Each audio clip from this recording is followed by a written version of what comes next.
जैसे कि सूबों की बहस की बहुत सी डायमेंशंस हैं और सभी आने वाले वक्तों में तय करना बड़े ज़रूरी है, तो इसी से जुड़ा एक सवाल एहसन इकबाल साहब ने इंग्लैंड से पूछा है, वो किस इशू की बात कर रहे हैं? ये सेठी साहब ने एक प्रोग्राम में काफी डिटेल से बताया, एडमिनिस्ट्रेटिव यूनिट्स की बात की 32 और समथिंग, उसमें पावर और फंड्स तो डिवॉल्व हो जाएंगे और एडमिनिस्ट्रेटिव इश्यूज हो सकते हैं हल अगर वो मटेरियलाइज हो जाए। लेकिन उस मसले का क्या होगा जहाँ पे फेडरेशन को ज्यादा फंड्स चाहिए for debt payments, for military expenses and everything. वो मसला तो इससे हल नहीं होगा जहाँ पे फेडरेशन को भी ज़्यादा फंड्स चाहिए। जी, मैंने बड़ा वाज़ेह तौर पे अभी कहा है, इससे पहले भी जो प्रोग्राम किया था उसमें भी कहा था, शायद आपने मिस कर दिया। मैंने कहा था, 2-3 बातें कही थी, मैं फिर दोहरा देता।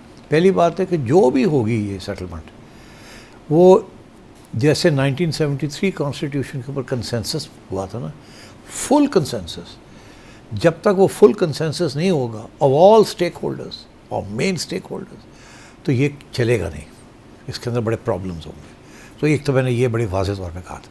अब फुल कंसेंसस जो है वो किस इश्यूज़ पे होगा? वो फुल कंसेंसस इसी पे होगा ना जिस बातें जो मैंने अभी कही हैं। किस किस्म की लोकल गवर्नमेंट होगी, सबके साथ होगी, सबकी एक जैसे लॉज होंगे।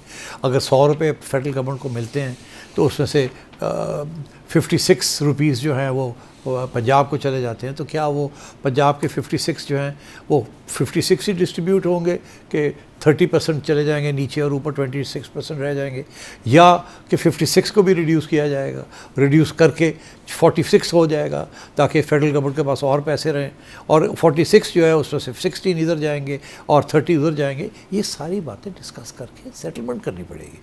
And all the provinces, all the stakeholders, सबको साथ लेके चलना पड़ेगा। इसीलिए ये कल नहीं हो सकता। ये तो बनाएंगे, फॉर्मूले बनाएंगे, ड्राफ्ट्स बनेंगे, डिस्कशंस होंगी, उसमें लेन देन होगी, उसमें ये होगा, उसमें वो होगा। ये वक्त लगता है इन किस्म की चीज़ों के लिए। आपको पता कॉन्स्टिट्यूशन बनाने में कितनी देर लगी थी, और वो भी सिचुएशन ये थी कि वी ऑलरेडी हैड अ 1956 की कॉन्स्टिट्यूशन, उसी के अंदर थोड़ी बहुत तब्दीलियाँ करनी थी, और वो इतनी देर लग गई थी, इतने एक्सपर्ट्स को बुलाना पड़ा, फिर सबको साथ लेके चलना पड़ा। और वो स्टेज थी कि जब बांग्लादेश अलग हो चुका था, ईस्ट पाकिस्तान, और जो बाकी प्रोविंसेस थी वो अपने प्रोविंशियल ऑटोनॉमी मांग रही थी। बलूचिस्तान और नॉर्थ वेस्ट फ्रंटियर प्रोविंस उसकी प्रोविंशियल ऑटोनॉमी मांग रही थी। बलोच सरदार प्रोविंशियल ऑटोनॉमी मांग रहे थे, सरदार वली खान प्रोविंशियल ऑटोनॉमी मांग रहे थे। उनको कैसे लेके आए, कैसे परसुएड किया कि आपको मिल रही है provincial autonomy, and so on and so fourth. तो यहाँ भी वो करना पड़ेगा। अब दूसरा सवाल आपका ये है कि फिर फेडरल गवर्नमेंट को क्या मिलेगा? फेडरल गवर्नमेंट का तो सीधी सी चीज़ है, दो अलग इश्यूज़ हैं। जो कर्जे लिए हुए हैं वो तो अलग इशू है, और जो फेडरल गवर्नमेंट को अपनी मिलिट्री हार्डवेयर के लिए, डिफेंस बजट के लिए चाहिए, वो अलग इशू है। दोनों के लिए पैसे चाहिए, डेट सर्विसिंग के लिए भी पैसे चाहिए, प्रोविंसेस का उसके में भी शेयर होना चाहिए, because after all federal government जो खर्चे करती है ऑन प्रोविंसेस और इंफ्रास्ट्रक्चर, तो वो भी तो उसके अंदर भी तो अब शेयर होना चाहिए। तो ये सारी चीज़ें डिस्कस होंगी, मगर है अलग इशू। अब डिफेंस बजट इंक्रीज होना है, आपको पता ही है वाई। अब इसमें तो कोई छुपी हुई बात नहीं है। The way India, there is a threat from India and from Afghanistan, and the only thing standing in the way of chaos is the Pakistan army. तो उनको तो और चाहिए, कोई शक ही नहीं है इसके अंदर, बिकॉज दोनों कंट्रीज जो है, ईस्ट वेस्ट बॉर्डर और west border, they are very aggressive and in terms of their intentions. एक तोड़ना चाहता है, दूसरा हड़प करना चाहता है। तो ये इस किस्म के इश्यूज बने हुए हैं। So the military has to be given its defence budgets. ये बड़ी अनफॉर्चुनेट सिचुएशन है कि इसके साथ फिर पॉवर्टी एलिविएशन और डेवलपमेंट के लिए पैसे कम रह जाते हैं, मगर ये करना पड़ेगा।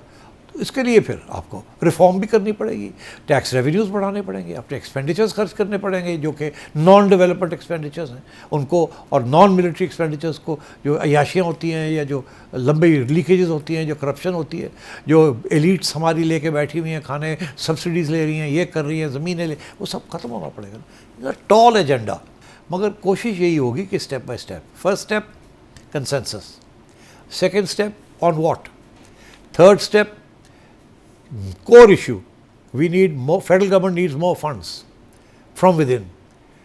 उसमें फॉर्मूला क्या होगा, किस किस्म की, सब एग्री करेंगे किस चीज़ के ऊपर, तो ये चीज़ें होंगी।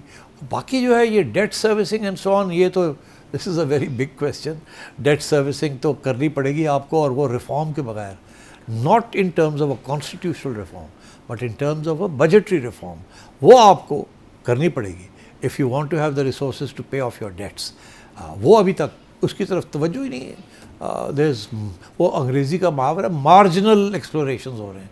ये छोटी सी इंज कर दियो तो छोटी जी इंज कर दे, ये छोटी छोटी ना काम नहीं चलना। ਇਹਦੇ ਵਿੱਚ ਚਾਕੂ ਚਲਾਣੇ ਪੈਣਗੇ ਉਹਨਾਂ ਲੋਕਾਂ ਤੇ ਜਿਹੜੇ ਖਾ ਪੀ ਕੇ ਹਜ਼ਮ ਕਰਕੇ ਡਕਾਰ ਮਾਰਦੇ ਪਏ ਨੇ। लेकिन रज़ा रब्बानी साहब भी एक अरसे से सभी एक नए मुहदे की बात करते हैं, नया सोशल कॉन्ट्रैक्ट होना चाहिए, कॉन्स्टिट्यूशन में इतना पैच वर्क हो गया तो ओवरहॉल ही कर लें एक ही बार। तो ये सही है। 1973 के बाद क्या अब वो राइट टाइम है इस चीज़ के लिए? जब आप अब राइट टाइम तो यार हम all times are the right time. जितनी डिले करेंगे उतने ज़्यादा प्रॉब्लम्स बढ़ जाते हैं। अब आप देखिए कहाँ हम पहुँच गए हैं, इतने सीरियस प्रॉब्लम आज तक कभी हुआ है? Threat on both borders. आज इतनी टेररिज्म कभी आपने देखी है? So you need to have security now.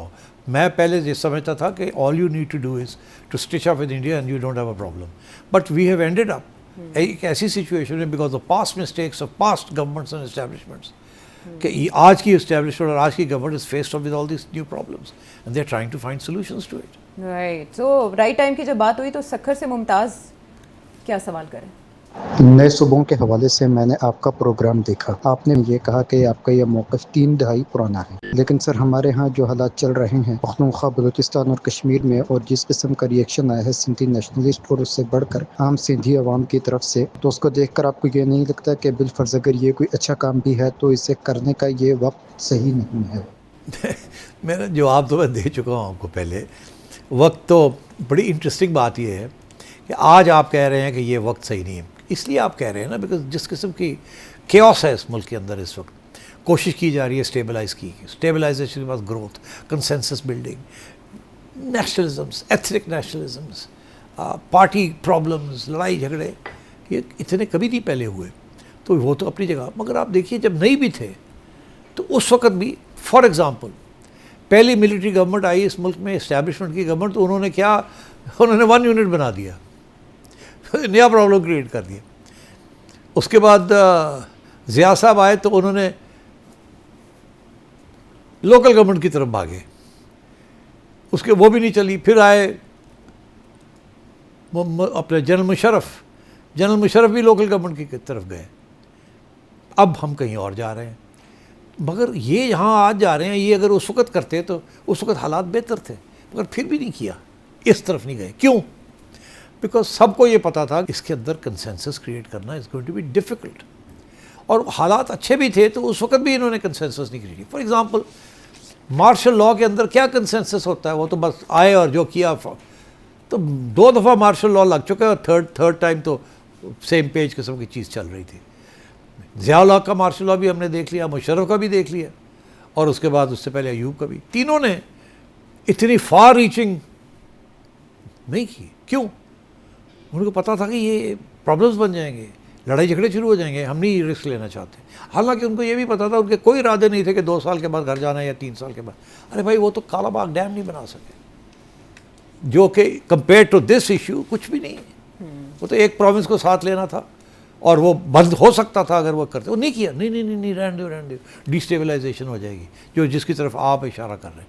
तो ऑब्वियसली, मगर अब सिचुएशन ये है जिन्होंने ना पानी सिर तो निकल गया है, तो अब कहाँ जाएं हम? इसलिए इस एस्टैब्लिशमेंट ने ये इशू का खड़ा किया है कि भाई कोई सोल्यूशन तो ढूंढो, इत्तेफाक के साथ, कंसेंसस के साथ, let's get everybody on board.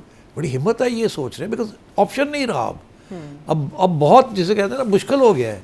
जब आसान था तो इन्होंने नहीं किया, अब मुश्किल वक्त पे ये करना चाह रहे हैं, जिसकी वजह से मैं ये कहता हूँ कि अगर आपने ये करना है तो सही तरीके से करें, नहीं तो आप वाली बात जो है ना, इट्स वेरी रेलेवेंट। आप सही कहते हैं, आवाज़ें आ रही हैं, सवाल ही पैदा नहीं होता, ओवर आर डेड बॉडीज़ वगैरह।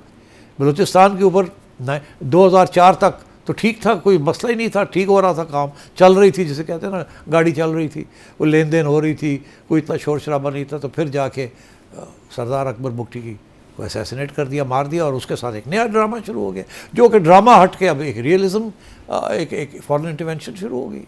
तो this is what happens, unintended consequences. आपका ख्याल है मुशर्रफ को पता था कि जब वो ये करेंगे, वो तो समझते थे ये ट्रबल मेकर है, we have knocked him out, ख़त्म। बट नहीं होता ना ऐसे। तो इसलिए मैं समझता हूँ ये इस्टेब्लिशमेंट वाइज है, ये चाहेंगे कि हम कंसेंसस क्रिएट करें, और जब तक कंसेंसस नहीं होता तो जैसे भी है इसको काम को चलाएं आगे। So I think let us work for a consensus. I think यही चाहती है हमारी इस्टेब्लिशमेंट भी। ज़ाहिर है वो प्रेशर पॉइंट्स होते हैं थोड़े बहुत। और आजकल जो ये सारी डिबेट चल रही है, ये जैसे कहते हैं ना, पानी चेक किया जा रहा है कितना गहरा है, कि इसमें तैर भी सकते हैं कि नहीं तैर सकते। Litmus test. हाँ, ये टेस्टिंग हो रही है। जी